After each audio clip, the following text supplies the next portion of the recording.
Ni siku ya Jumapili ambapo ndugu zangu na dada zangu ninawasalimu katika jina la Yesu Kristo. Hamjambo. Bwana Yesu na asifiwe. Tumsifu Yesu Kristo. Karibuni sana katika kipindi cha Manyunyu ya Baraka, tukaweza na kuchota baraka za asubuhi kupitia hiki kipindi hata kabla hatujaweza na kufika kanisani. Karibuni kwa sana. Maana neno ambalo tunaletewa na mtumishi wa Mwenyezi Mungu ambaye ni Pastor Mary Kamau kutoka kanisa la ABC Kiatineni Pastoret Machakos Sub Quarter. Ninaamini kwamba litatubariki. Ninaamini kwamba ataweza na kutufundisha mengi ambayo yatakuwa ni ya msaada kwetu ama katika maisha yetu. Basi karibu sana tukaweze na kuzichota hizo baraka kwa pamoja. Naomba kuwasalimu asubuhi ya leo wapendwa watazamaji, hamjambo. Nami si jambo. Karibuni katika ibada ya asubuhi ya leo na tuombe. Asante Mwenyezi Mungu kwa ajili ya ulinzi wako, kwa ajili ya uongozi wako, kwa ajili ya kibali chako na kwa ajili ya neema yako. Tunasema utukuke ukiwa mahali pako patakatifu, uzidi kujitwalia sifa na uzidi kutuongoza hata tunapoendelea na kumaliza wiki. Tunaomba Baba wa mbinguni ukawe pamoja nasi na neema yako ikazidi na kututosha. Kwa Yesu Kristo tumeomba. Amina. Wazo la siku ya leo tutalipata katika kitabu cha Isaya sura ya 43 mstari wa 19. Isaya sura ya 43 mstari ni huo wa 19. Tazama, nitatenda neno jipya, sasa litachipuka. Je, hamtalijua sasa? Nitafanya njia hata jangwani na mito ya maji nyikani. Bwana Yesu asifiwe. Tunapoendelea na mada kuu ya wiki ya kumtegemea Mungu katika kila hali, kipengele cha siku ya leo ni Mungu wa fursa mpya. Mungu anayefanya fursa ama anayefanya mambo mapya katika maisha yetu.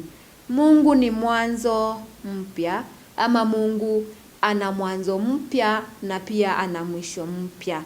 Haijalishi umepitia nini ama haijalishi mapito unayopitia, bado ana mpango mzuri. Anatuambia katika kitabu cha Yeremia, ana mipango mizuri juu ya maisha yetu. Na pia ana mipango pia ya kutupa imani mwishoni tukaweze kuwa watu wenye matumaini. Kwa hivyo haijalishi changamoto za dunia, haijalishi pia hata changamoto za kazi, haijalishi pia hata changamoto za kifamilia ama mapato, lakini Mungu anatuambia bado ana mpango mzuri juu ya maisha yetu. Tunajifunza ya kwamba Mungu hufanya mambo mapya ama Mungu hutengeneza njia pasipo na njia, na Mungu huleta tumaini pasipo na tumaini. Kwa hivyo tuzidi kumtegemea Mungu tukijua ya kwamba Mungu ni Mungu wa mambo mapya.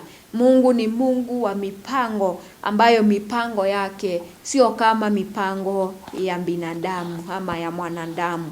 Mwanadamu anaweza kukupangia mambo mengi, lakini ama mambo mazito ama mambo mabaya, lakini Mungu anatuambia yeye anatupangia mambo mazuri na mambo mapya. Yaliyopita yasiwe mambo ya kufafanua maisha yako, lakini yawe mambo ya kukufunza maishani, jinsi unavyoenenda mbele za Mungu ama jinsi unavyotakiwa kuzidi kumtegemea Mungu. Kwa hivyo mapito sio mambo ya kukufanua ama kukufahamisha wewe ni nani, lakini mapito ni njia ya kukutia nguvu ili ukazidi kuwa mtu wa kutegemewa ama ukazidi kumtegemea Mungu zaidi na zaidi. Kila siku ni nafasi ya kuanza tena.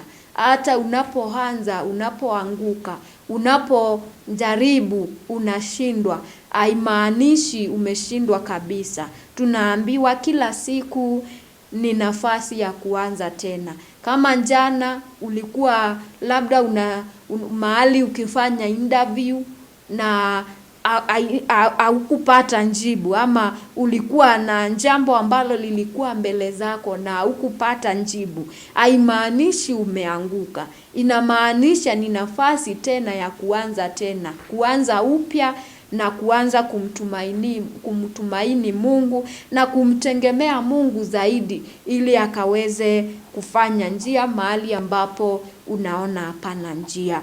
Kwa hivyo ni jambo la muhimu sana ili ukaweze kufungua moyo wako, mpendwa mtazamaji.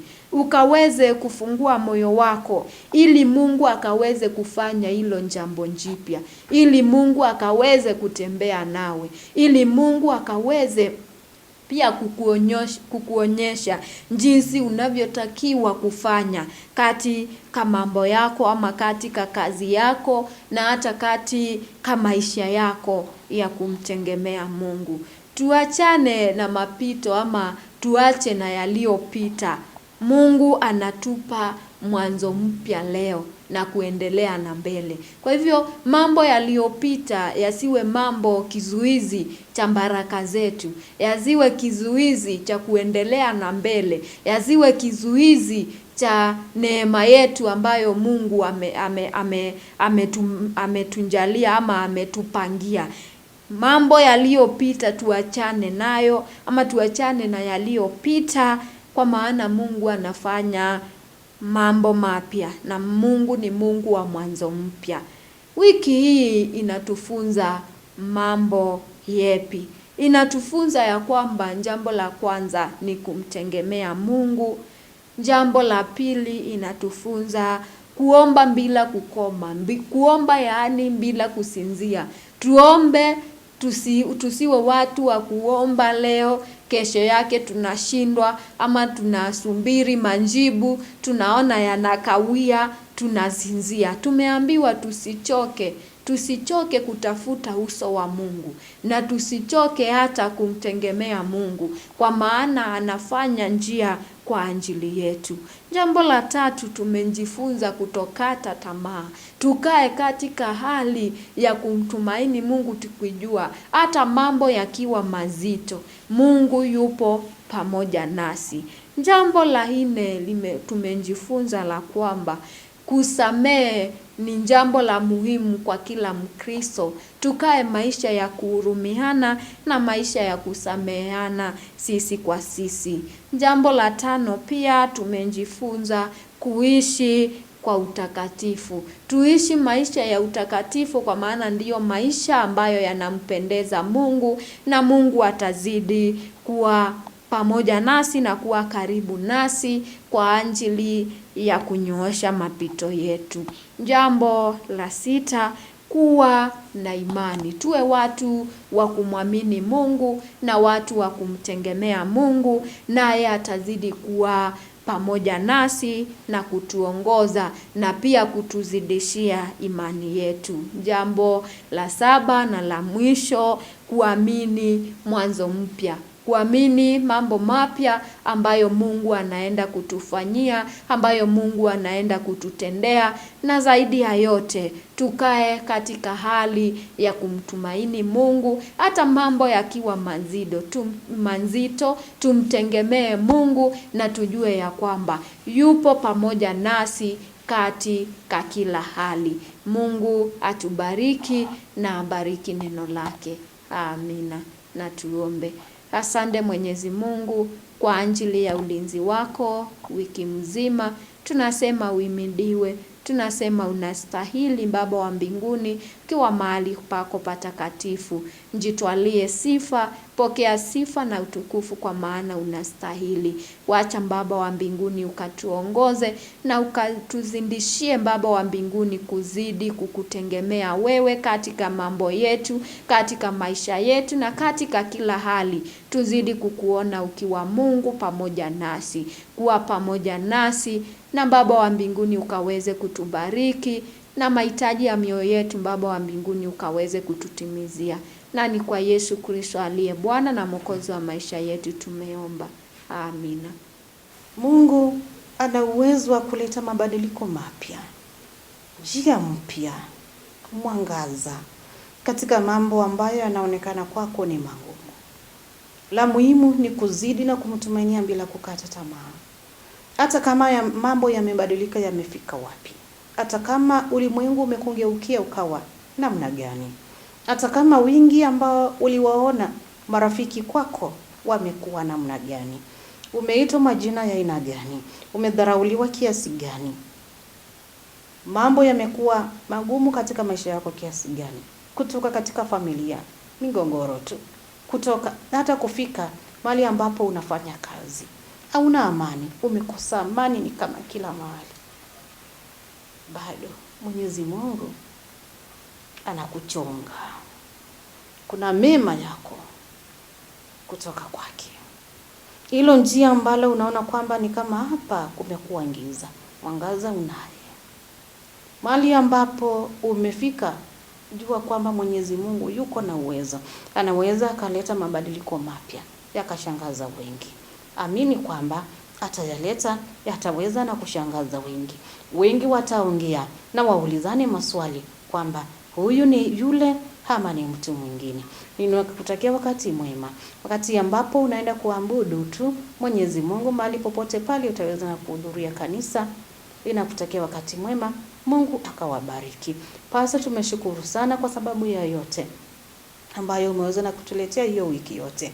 Hakika Mungu akubariki azidi na kukuinua na akakubariki na mengi ni kwa sababu ya watazamaji wetu. Nimekuwa wako Reverend Lucy Michael nikikwambia kwamba neema ya Mwenyezi Mungu na ikutoshe. Bye bye.